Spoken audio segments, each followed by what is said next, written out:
Hi everyone, sorry we had some technical hitches then, so we're going to start again. There was a problem with the stream there. So welcome back and welcome to this session looking at sort of returning to the office and workplace, and maybe that's a blended model for the future.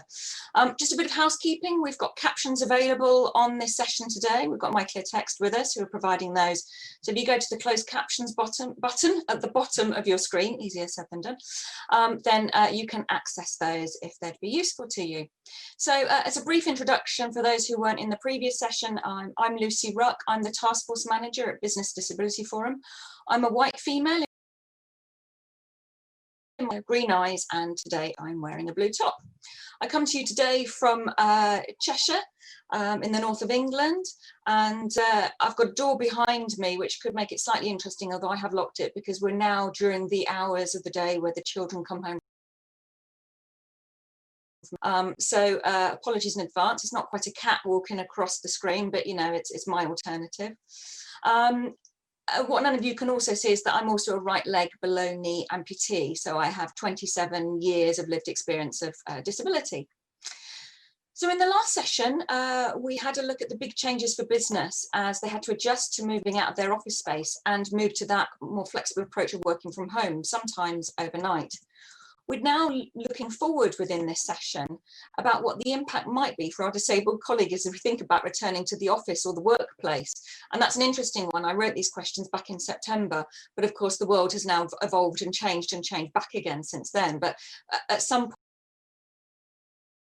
point, workplaces.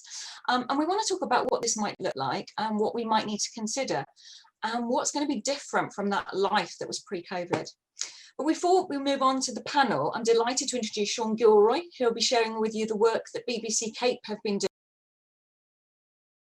doing. Over to you, Sean, and if you could introduce yourself and give us a quick audio description as well, and then into your presentation, that would be fab. Thank you.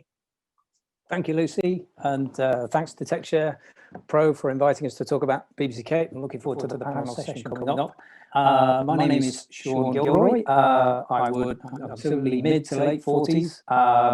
Short, greying, more grey than anything else, hair, and wearing my kind of trademark black top because I've just got a lot of them. It's easier to use, just to pick up the same thing every day.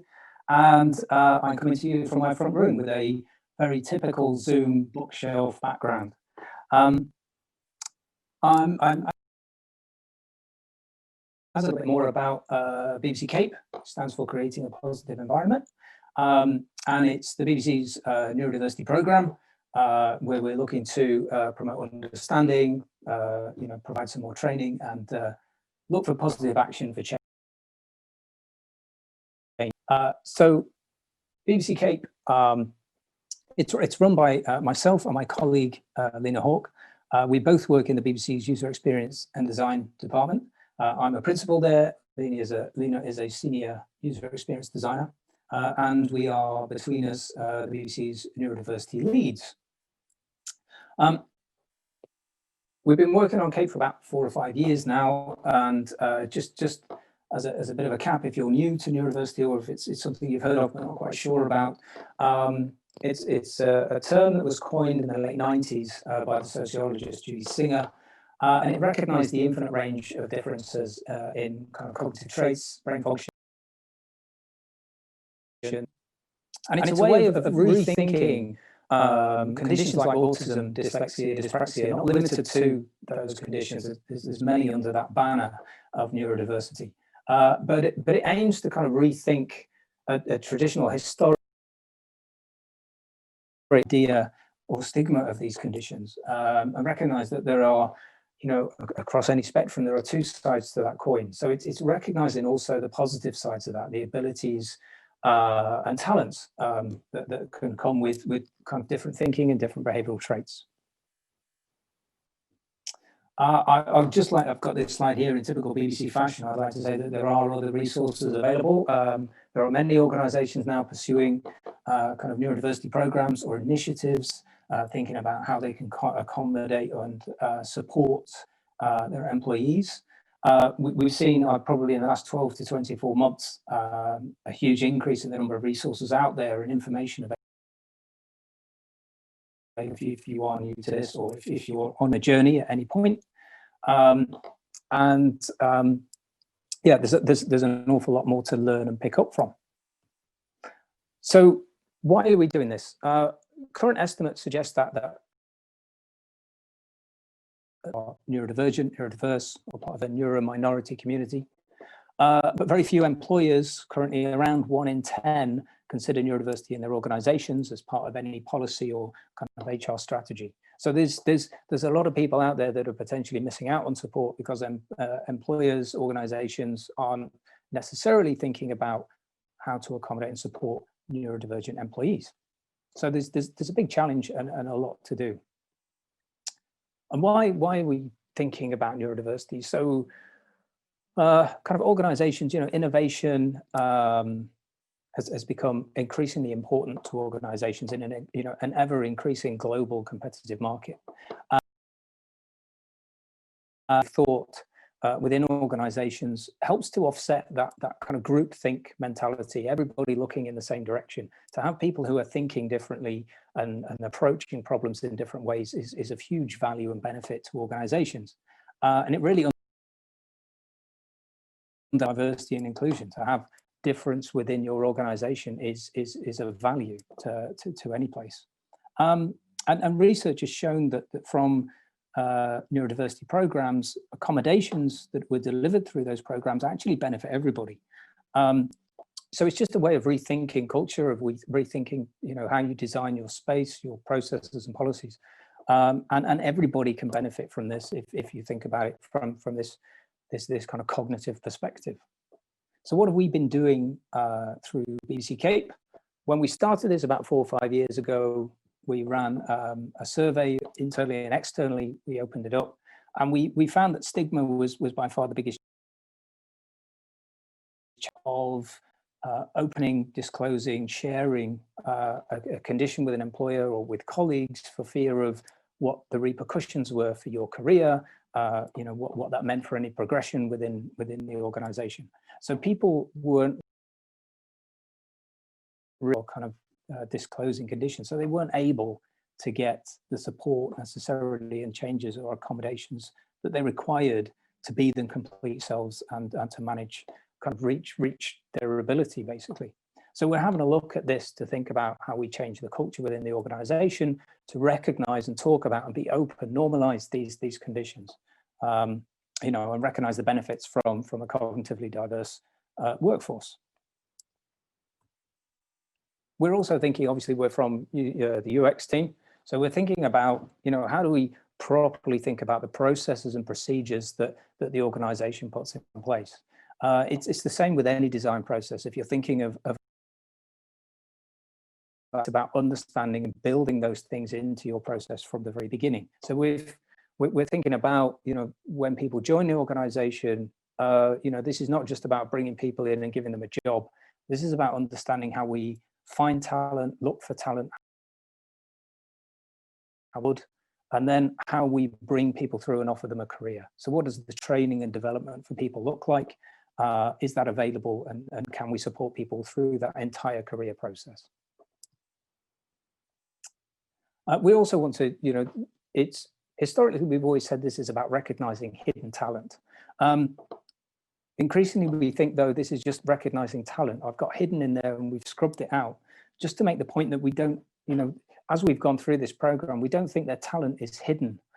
We just don't think that organizations are looking properly or assessing people properly.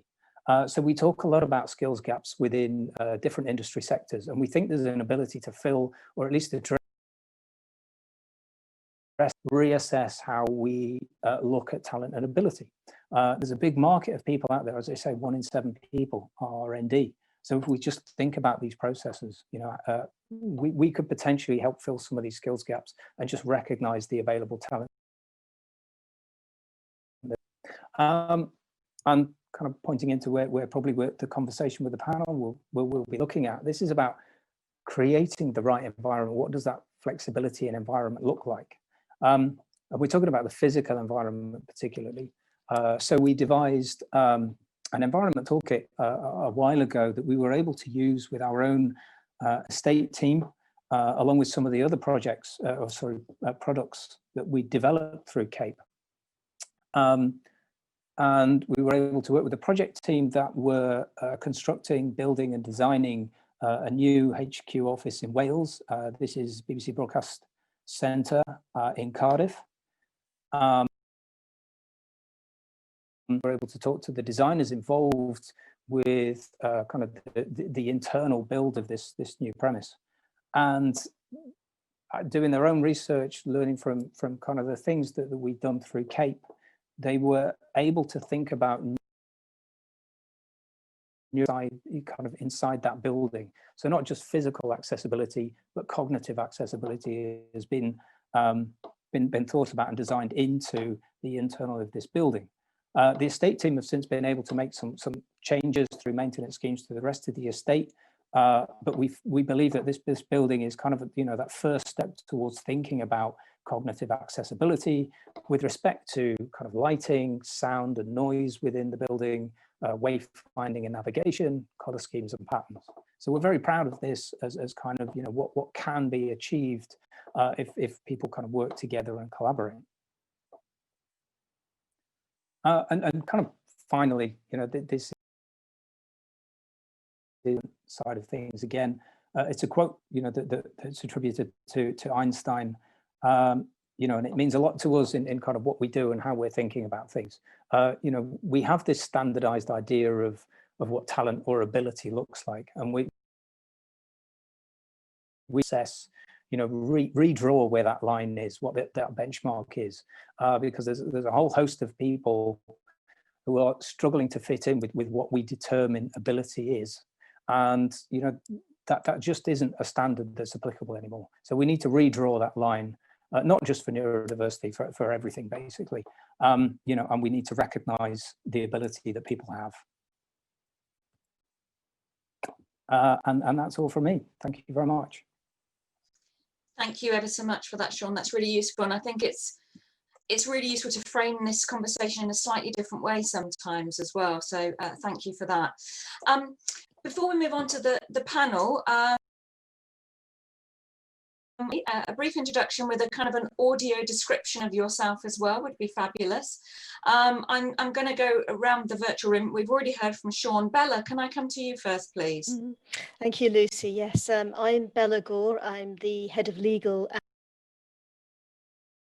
forum. I wasn't expecting the audio description, but here goes. I'm a small Indian lawyer. I have long black, increasingly greying hair, and I'm wearing a red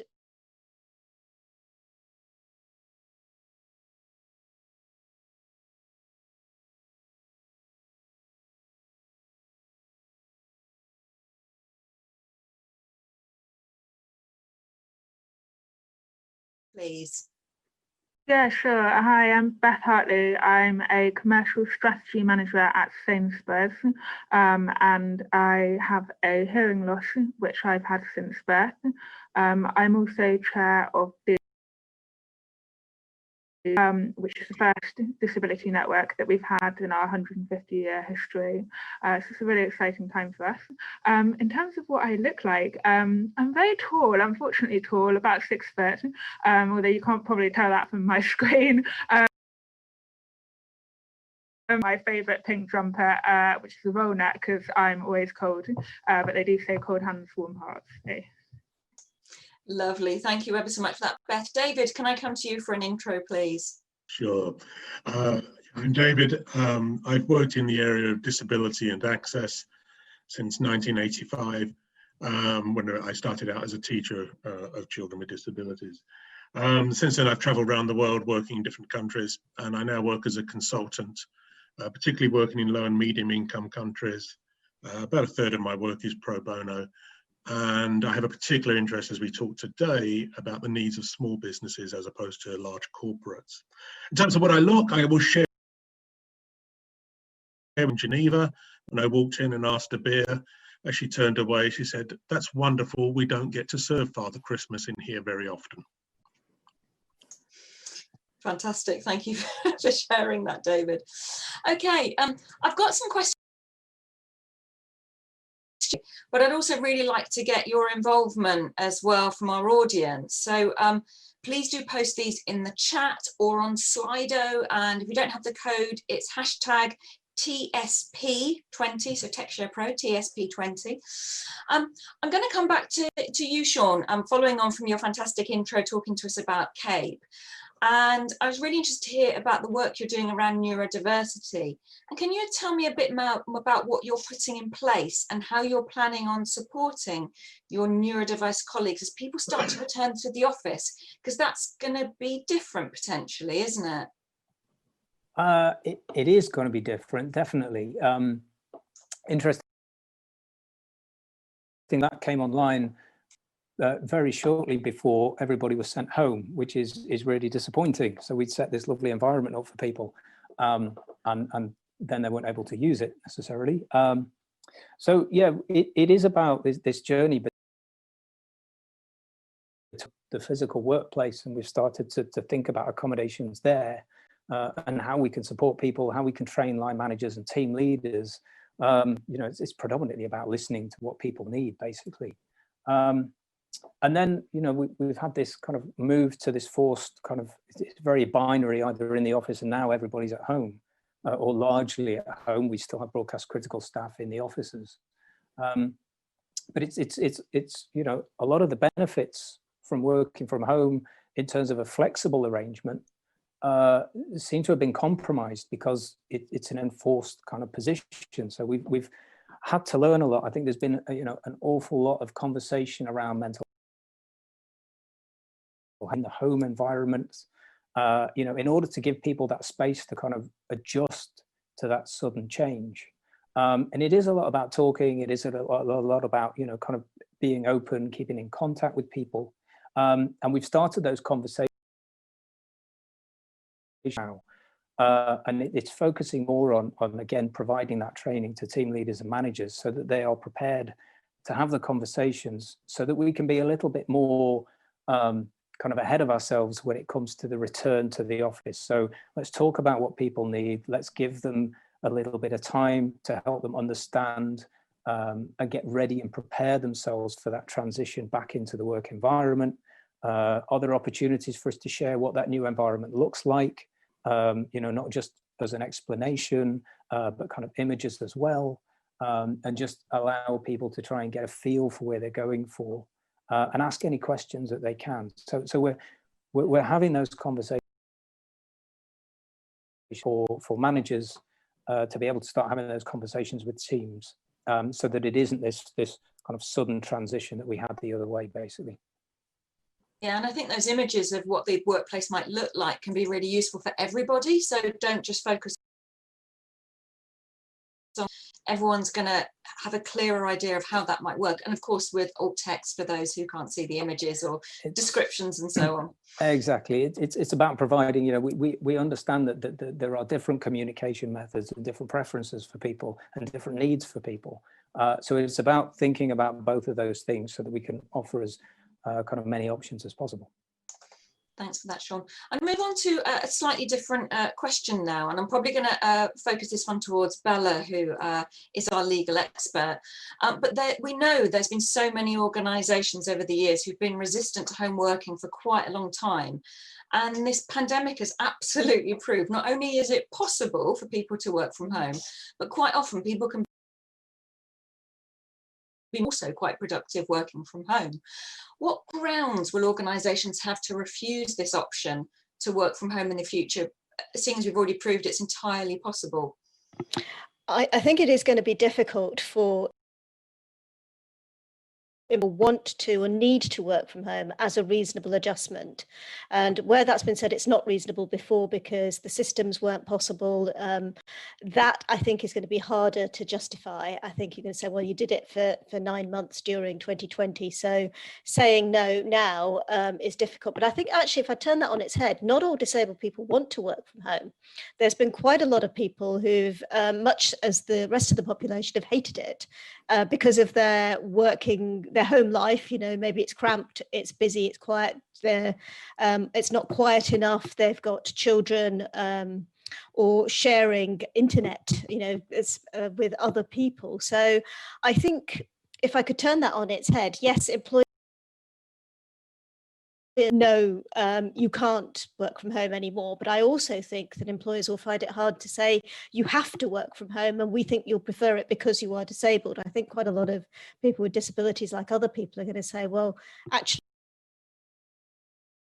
to the office or the workplace, and it's not just the office. So throw that back around as well.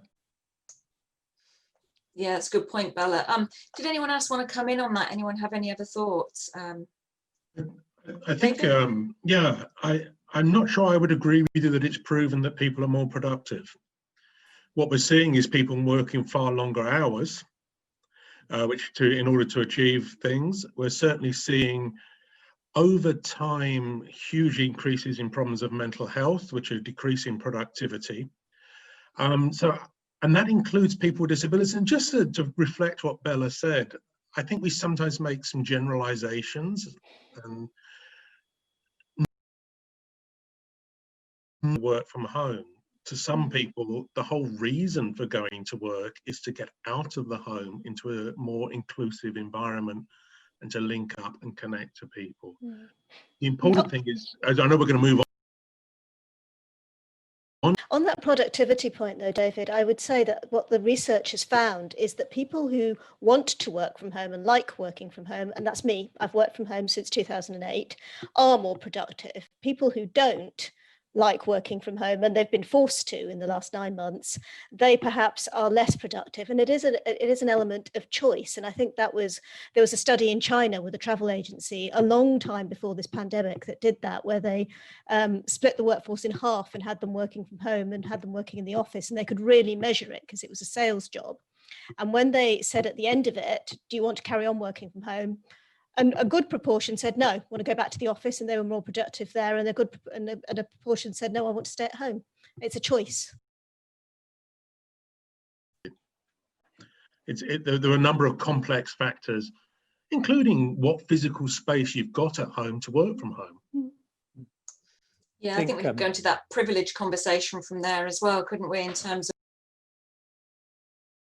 work and so on. So yeah, it's an interesting one. We've had a question in and it does tie into this, so I will go to it now. Do you feel there's generally a bias towards what's seen as good or best in terms of having employees working from home versus returning to the office? So in terms of how employees are perceived, who perhaps want to continue working from home. So that's an interesting one. It's around the perception of employees who want to continue working from home.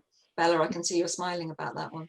I think there's traditionally been a perception, I speak here as a home worker, as I know, Lucy, you've been for a long time, is that, we're all watching Jeremy Kyle and sort of slacking and whatever it is that at home, apologies to the BBC, on there, but it's sort of like, no, we have been working. And I think hopefully this will end now that people have been shown to be actually delivering and producing work while they've been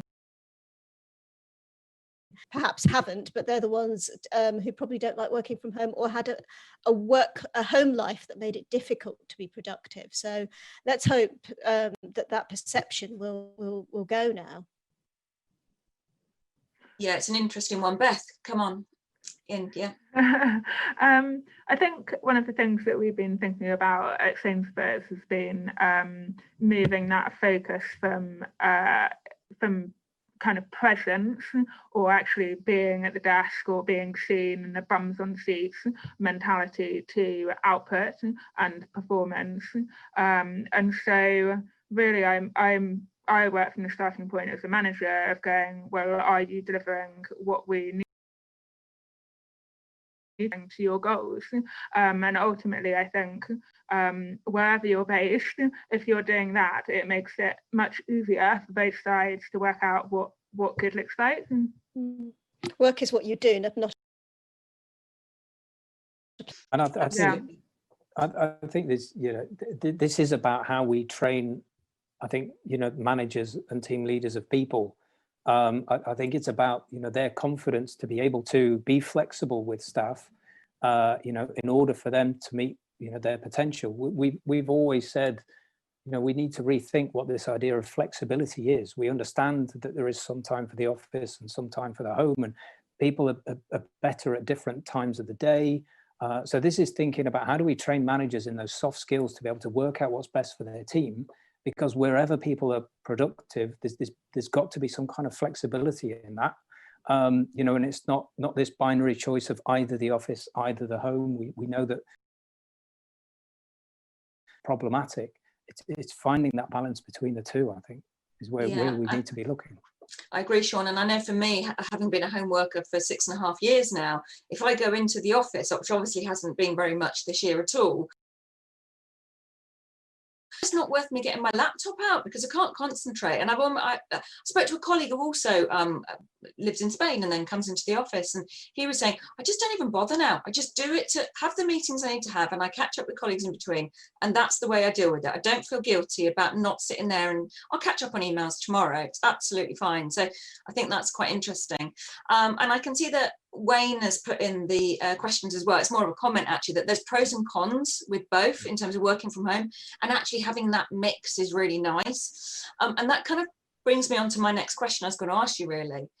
So it's probably pretty unlikely that on a set day, all workers are just going to return to the office and that's it. That's pretty unlikely. So we're probably thinking maybe and a bit of in the office or your workplace, wherever that might be, is far more likely. But what's the impact going to be of people that require adjustments or duplicate kit to be available for them in both locations? Are they just good? How's this going to work for SME? I'm realizing asking about 6 questions here, by the way, which is fine. So how's this going to work for SMEs who don't have the budgets of a lot of the large corporates that we end up working with? David, I know you had some views on this. Yeah, I mean, I think there's all sorts of factors in there, and I think too often we trivialize the challenges of employers at the current time. It's often said, it's just a bit too complicated for them. So many small businesses are clinging on by their teeth currently and have been for some time.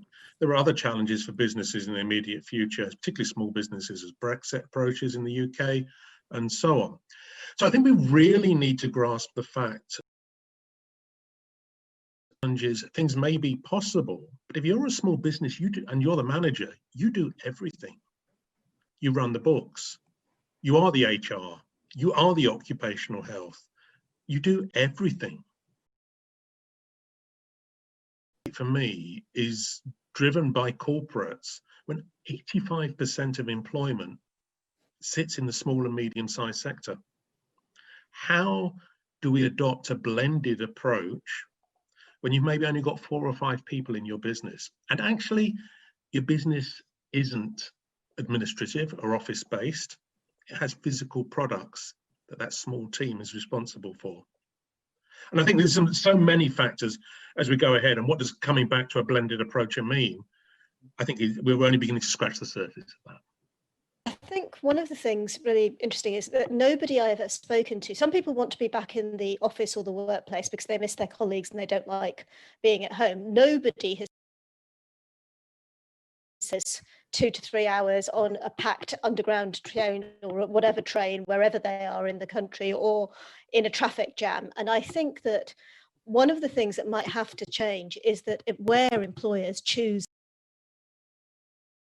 So if it's going to be in an expensive city centre where people can't afford to rent or buy, so they have to live a long way out and then they have to commute in, then I think a lot of people who've had the experience of not doing that for 9 months are going to be reluctant to do that, and might choose, if they've got that ability to choose, and that will be, goes back to that privilege, to choose to work for an employer that allows them either to work from home or has a workplace that is a nice green walk or cycle or inclusive electric e-cycle ride into the workplace, because I think a lot of it is about the commute. Yeah, I'm also interested in that SME conversation you were having, David, to say that they're already balancing, they run the HR, the health and safety and all the other things, and there might be the chief exec. Does that mean they don't have to make adjustments? Does that mean it's not reasonable to request those things? But does it mean that the balance of responsibility between you, because actually what is reasonable at a very small level with the resources you have available to you may be quite different to a Microsoft, a BBC, and so on. I was listening to some of the things that we were being told that Microsoft are going to do for their remote employees. And I thought, wow, that's amazing as quite a huge corporate. But that's not going to happen at the small business, the small sector. And I think this is the challenge. It's not that it's right or wrong. It's not binary, to use a popular term, but actually it's along a continuum. And where do those responsibilities, the context, the environment, the business is part of that context in which responsibility. Sorry, Beth, I was just, you go in. I apologise as well, Beth. After you, Bella. I was just going to say, absolutely right, that reasonable depends on the circumstances and the individual case, but it is the case that small and reasonable does mean, I mean, some of those things, those HR, admin, payroll things can be done remotely or in a blended way for a small employer as much as for a large employer. So as long as assumptions aren't made in the same way as they were made about disabled people, that because you're a small business, you can't make this adjustment, that's not true either. But there's always a balance of rights and responsibilities between the employer and the employee, and that's sort of within the law as well. Yeah, Beth? I was going to say, I think as the environment's changing, it's really important for us to take stock of why we're asking people to come into the office and to be really clear of the purpose of that, especially, you know, with the commute and everything for many people. And kind of talked about that quite clearly. So collaboration, coaching and community. So, you know, we've talked about examples where actually you're kicking off a new project and that means to have it in the office, or if you've got a difficult conversation or perhaps a performance review, or just enabling that sense of community to get to know each other.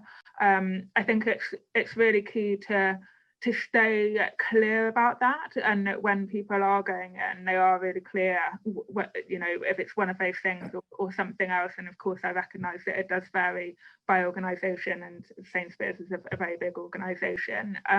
The other thing I would say from a disability perspective is through the pandemic, I mean, even I personally have been thinking, oh, I can put up with this for now, this is short term. But as we think about the future, actually the things that you've put up with as a disabled person actually be untenable for, you know, a longer term working from home or flexible working model. And that's where I think, you know, thinking about reasonable adjustments and asking for what you need is really key. For every business, it's in our interest to, and it's our responsibility to give our people the tools for their job, and then you know, they get more out of it, we get more out of them. It's an optimal solution, and that's where I think you know, government schemes like Access to Work, which helps pay for reasonable adjustments for small and large organisations, is absolutely key. Yeah, thank you for that, Beth. And we've had a question in from Michael from Microsoft, who was on the last panel, saying, should we ever go back to a more balanced hybrid model? What would need to be in place to ensure that being present, so actually being physically in the office, for example, with promotion? So we don't want people to be overlooked just because it's out of sight, out of mind, and the impact that could have on people with disabilities. And I think maybe this is something that we need to make sure line managers are just key, or middle managers. I know you said you're a manager, so it's how you keep in touch with these things and making sure that people stay on that radar and are aware. Did you have any thoughts around that? I think it's a great question. I think communication is absolutely key and continues to be ever more key as we're remote. And I think it does come down to the line manager having a really good two-way ongoing conversation with their employees. One example that was brought up in a great conference I was at the other week was that sometimes you'll have some people in your team who don't always speak up in meetings, so they're a little bit more introvert. And actually, that's where the line manager has that really key role of potentially kind of saying, oh, you know, Joe, do you have anything to add to that? And that's what inclusive leadership looks like, and why it's becoming more kind of remote world, helping kind of support those people to get to the table and be visible. Thanks for that. And we're running out of time. I knew this would happen. We've had a question through from Jane about when we move back to a hybrid model of the sort of work, some working from home, some not in the office, what sort of inclusive practices can we put in place with online meetings to ensure that it's as accessible for those in the room as those joining remotely? Has anyone heard any good examples of what people have done around this that maybe we might want to adopt as some best practice? Anyone want to Yeah, sure. I think it is a great question, and I'm not entirely sure I've got the right answer. I mean, this is one of those things that we want before everybody was sent home. We were always talking about the importance of including those remote workers, those flexible workers, so that it's not about physical presence around a meeting room. How do we use technology to bring people into that space? The great thing about so everybody has an experience of what it's like not to be physically present in the office or in a meeting that's going on. You know, we've seen within the Cardiff building that I mentioned that there are now kind of TV screens in there that hook up to Zoom or whichever video conference facility you have. So it's a lot easier for people to connect remotely and physically. And it's about getting it into people's minds, I think, when you're creating a meeting.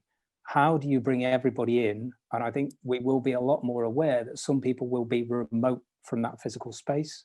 And it will be great if we can think about the accessibility of meetings, you know, so that we can provide kind of everybody access, and we can understand what's going on and communicate with that, with whatever meeting they're in.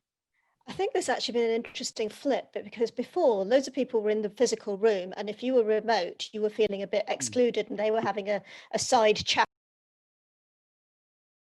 included.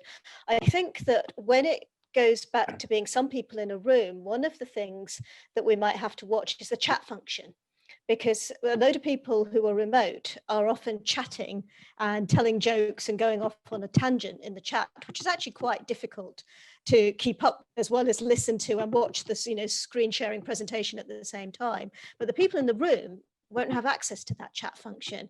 So there might be an interesting flip there. And I think there might be something to do around team meeting etiquette to say, don't chat separately on your phone or in the chat function. And I think there's going to be some interesting issues come out of that for accessibility as well when there's the hybrid.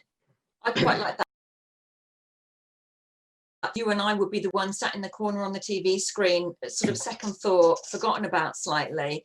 And I quite like the idea that the table's being turned, but maybe that's just my personality type, I'm not sure. Yeah, I'll come to you next, Beth. One other thing I was going to say that I'd heard people would do in the office and some at home in this gap in between was colleagues who were in the office were taking their laptops into the meeting room and doing that on a webcam. So everyone was on a Teams meeting, some happened to be in the same physical space, but everyone was then connecting over their webcams. And actually, I think that's quite a good solution, because it's quite inclusive for everyone. And how often have we said that it's actually really nice that we're all dialing in? Okay, we don't always all have the cameras on or whatever, but we've all got access to the same quality of information. And so that's really important as well. Beth, did you want to come in on that? That was exactly the point I was about to make. So snap. Because I'm hard of hearing as well, I think that's what laptop, even if you are in the office. A lot of businesses are actually multi-locational already, and so I've been thinking about these things. So how do we get all our team in a room when actually they work in 3 different office spaces? How do we get them feeling included? And whilst Sean talked about the video conferencing and so on, but a lot of rooms aren't necessarily set up with video conferencing in mind. So they're quite echoey, and the sound quality coming out of the speaker in the middle of the table is not very good for people who are, in the room or dialing in, and so it's hard. And I think that's where the laptops are really key to that, and also obviously being conscious of the specific needs of people in the room. So if people do have disabilities, to be aware of how we can make it easier for them. Thanks for that, Beth. I'm going to have to round us up because I want to give 20 seconds to answer it, because I want to make sure we finish on time. So what one thing do you want employers to consider when we move to this blended model, which we think is probably quite likely? It's not, at home or in the office. We move back to that. Bella, basically, because you're at the top of my Zoom chat here, Teams chat, I'm going to come to you first on that, if that's okay. I think it's location, where the businesses are going to be in the future. So not clustering everything together in expensive city centres and accepting that people don't want to commute for long periods of time. So have spaces where people can meet in hubs, even if they are living remotely from each other. Accessible ones, of course. Accessible ones, of course. Lovely. Beth, can I come to you next, please? I alluded to it a minute ago, so I think setting up the technology for success, so meeting rooms that have the correct for people dialing in from different places. Yeah, I think AV teams could do really well out of this, couldn't they? I think I'm seeing that. Sean, can I come to you next, please? I would like people to not forget the so that we remember when we go back to the office that people will want to work remotely, and having a binary choice of in one place or the other isn't the best option for anyone, and it's about flexibility. So remember the flexibility. Thank you, Sean. And David, can I come to you, please? Yeah, I'll just build upon what Sean said, but I'd use the word fluidity. That for businesses to be resilient to the pressures that are happening, the turmoil, you need to be able to be fluid. You need to have options, and you need to have the competency to move fluidly from one scenario to another. Regardless of the size of your business, you don't know whether your context is going to stay the same in the future. Doing all the things we've talked about, which includes being an inclusive employer. Thank you, everyone. I think there's a big lesson here that all your employees are individuals, and you need to listen to their individual needs and requirements to get the best out of them. So don't apply one size fits all, because it just doesn't work. On that note, I'm going to round us up. I think we're at the end of our time. We had more questions, but we didn't have a chance to get to them, I'm afraid. But I think TechShare Pro are doing a kind of frequently asked questions, so I'm sure they'll get covered up. Thanks for getting involved and engaged. Just leaves me to thank my panel. Thanks to Bella, Beth, Sean and David for joining me today. And thanks for AbilityNet and TechShare Pro for inviting us to be a part of this. And thank you everyone for joining us. You take care. Thank you.